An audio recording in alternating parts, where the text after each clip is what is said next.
സുഹൃത്തുക്കളെ, master lock എന്നാണ് ഈ ലോക്കിന്റെ പേര്. ഇതിൽ നിന്ന് രക്ഷപ്പെടുക എന്ന് പറഞ്ഞാൽ ഒരു 100-ൽ 5% വരെ മാത്രമേ ചാൻസ് ഉള്ളൂ. ആ കുറച്ച് കാര്യങ്ങൾ ഞാൻ പറഞ്ഞുതരാം ഇനി രക്ഷപ്പെടാനുള്ളത്. ഒന്നും കൂടി ദീപകെ പിടിക്കും. ഒന്ന്, ഈ പിടുത്തം മുറുകുന്നതിന് മുൻപ് തന്നെ രക്ഷപ്പെടുകയാണ് ഏറ്റവും നല്ലത്. സെയിം സമയത്ത് ഈ ഒരു സമയത്ത് ഒന്ന് ഇവിടെ ലോക്ക് ചെയ്യാം. അടുത്തത്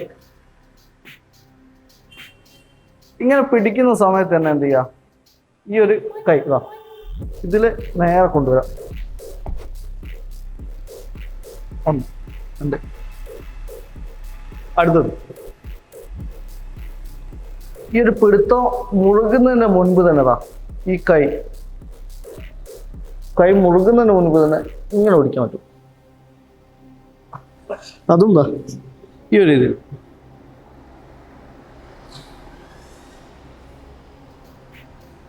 ഇത് രക്ഷപ്പെടുക എന്ന് പറഞ്ഞാൽ വളരെ പണി തന്നെയാണ്. കാരണം അത്രയും പ്രാക്ടീസ് ഉണ്ടെങ്കിൽ മാത്രമേ ഇത്തരം വിദ്യകളിൽ നിന്ന് രക്ഷപ്പെടാൻ പറ്റൂ. ഓക്കെ.